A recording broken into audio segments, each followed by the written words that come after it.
So we have quite a few changes we're gonna do. Any bike you buy, you build it to what suits you, and there's stuff that you want to do to make it perform better. And the newer, the more computerized, the more things that need to be done. Most of them are simple things, but the average rider might not notice them, but somebody that goes out and rides one pretty hard, they're gonna want these changes. The information I got are from multiple friends of mine who already have 690s and 701s. They give me the info based off their time of riding them. I've got mine, it's brand new with like 230 miles on it. It hadn't hardly been rode at all. Before I even started riding it, I wanted to just begin the process of changing everything. That became a lot of parts. Bigger the toy, the more the price, unfortunately. But that's just part of motorcycle riding, and if you're an enthusiast, you want to do it. Now, this will be my take on them. Some of the stuff, there's no videos on, and that's one reason I want to show it. A lot of them, there's other videos, and you can watch whichever one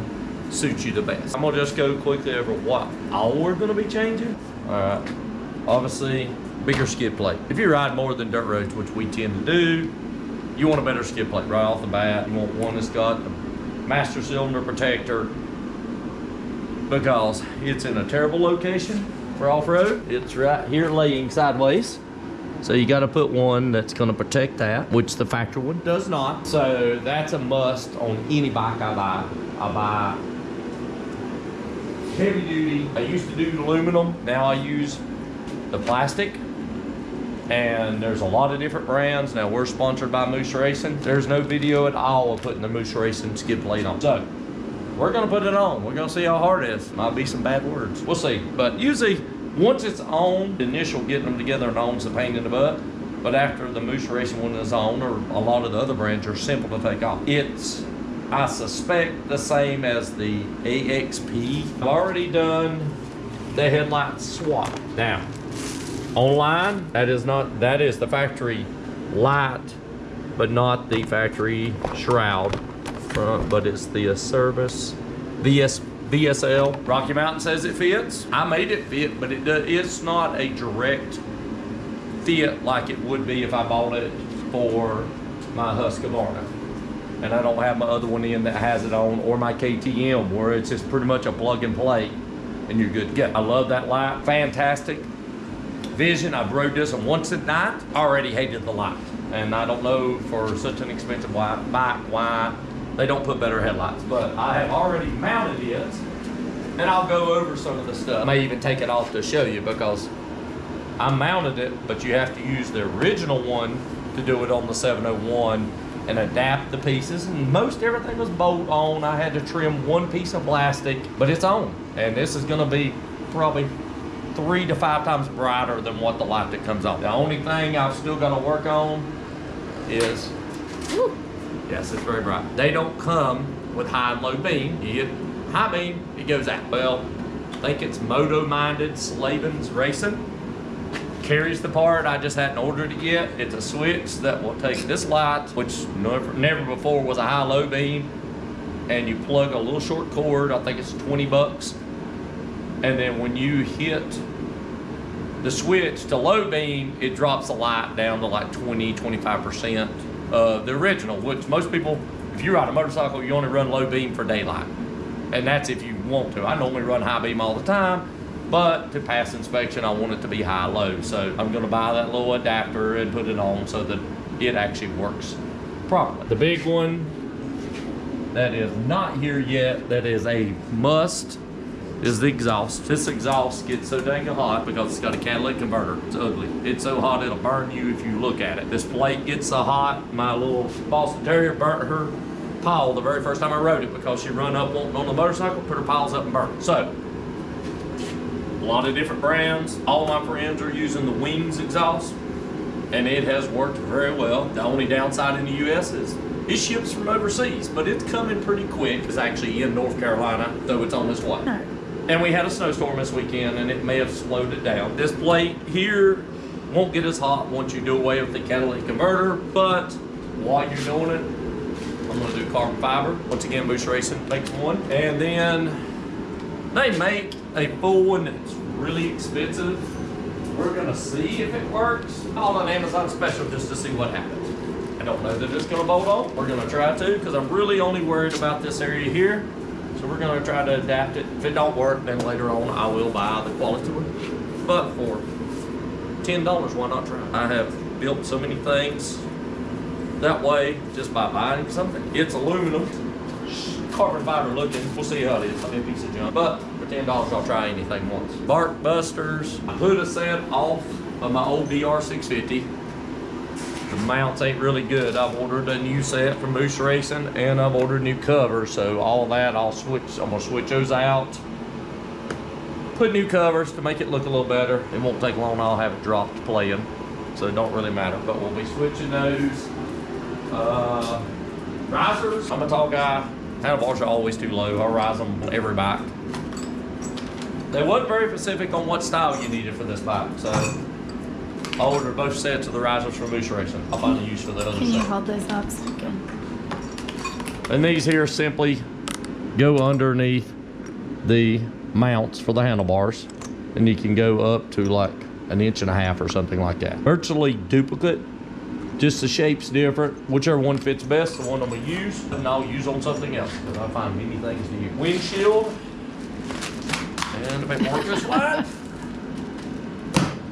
I'm gonna put windshield. We'll see how this goes. My buddy has this version. His is clear. He put spacers. It don't really say nothing about spacers, but he put spacers because on the Husqvarna, the cable goes on the outside of the number plate. Whereas like on my dirt bike, it goes behind it. So you gotta space it out for the cables. So I've got some spacers, of course, from Old Parts. I got a rear rack kit I'm gonna try to use the spacers for. We'll see what happens there. Speaking of rear racks, we're gonna be putting a rear rack. Simple design, simple mount. Here, mine does not have the grab bars previously mounted, but we'll go over that when we get in. There's actually holes made, little dimples when you take all the plastic off. That's why I'm doing it all at the same time, because you need to take the plastic off to do the pipe. You need to take the plastic off to do this. So while we have it off, plus we need to take the plastic off to do a bunch of the emission stuff. So when we have it off, I'll show the dimples. We'll drill it. That looks very clean. This one I bought with just over 100 miles on the bike. Somebody already done the job of deleting the rear. Thank goodness. That's one less thing I don't have to do on the tail light, because it looks idiotic on a motorcycle like this. Might leave it on my Africa Twin, but I'm not on a bike like this. The big things are all these goodies, which seem like nothing, but it's very, very important. You have all these wonderful switches. Rockweiler and Benesch make them. They're all kinds of little adapters to make this bike run better. And they're very key, important parts. That one there, I think that's the ABS dongle, to where you can cut the ABS off if you're off-roading. You don't want the rear tire not locking up when you need to. This is the smog.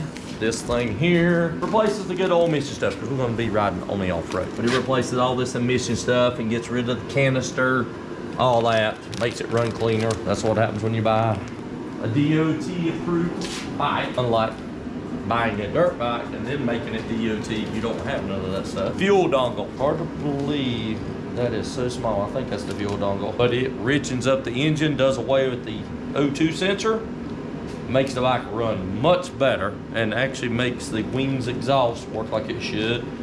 And I think that one is the side stand. I believe that's the side stand switch dongle. And what that does is, apparently the Husqvarna dongle or kickstand thing is very sensitive and goes bad. And it goes bad in the woods, there's no bypass. And so, and if it does, you're stranded in the woods. This just does away with it altogether. So you gotta be careful. It will crank in gear when you get done, but at least we won't have to worry about that. Just simple items. Kick side stand pad to make it just a little bigger so this heavy bike doesn't sink in the ground. There, you can open it. These are straps where you can put a bag and strap it down. We'll be taking. Alright, so now we're going to do the ABS dongle. It's actually a KTM part. I ordered it through the same place I ordered all the other sensors, but there is the part number. If you just want to order it straight from KTM. I recommend buying it when you're buying all the other sensors. Looks like so. A lot of extra wire. From what I've seen, you don't need that much wire, but we're gonna find out. So, pull out our registration. I'm gonna take the CDI box off because it is underneath it. Then we're gonna take this plate off. You wouldn't have to, and I may not. This is actually where it goes. This is your, I think they call it the OBD port, diagnostic port. So if you was in the shop needing to work on it, it would be plug up to this, which means you would unplug this, which won't hurt nothing. And there's a little hole, I don't know if you can see it, down here, there's a metal bar that this little port thing sets into. I will probably put it into this toolbox that we took off and just keep it in there. But basically, it just simply unplugs like that. Now, mine come all complete. Both the inner, outer, all that. A couple people have been wrestling it and they're taking it 2 or 3 pieces, but if you undo this one tab, instead of messing with these side ones like they do, it just simply pulls off. And then I've still got to set it in position, but then that's simple, it's done. I'm gonna try to put it down inside here somewhere where it won't beat and bang. I think people are overthinking how to put this thing on. They're taking and undoing the battery and rerouting it. There's a perfect hole right here. Unless I see something down here that's a problem, I don't know why it cannot sit right underneath here without any problems. It actually has a holder, but there's no created slot for that. Would be nice, but it's actually designed for other bikes too. It must be for another bike more than likely. But we're gonna see if we can't get it right. Down in there. Put that down in there. Put that wire under to keep it from bouncing. And that's simple. 2-minute job once you have this heat off. And now your ABS is on. That's it. The biggest one's gonna be this one here. I gotta pull this plate.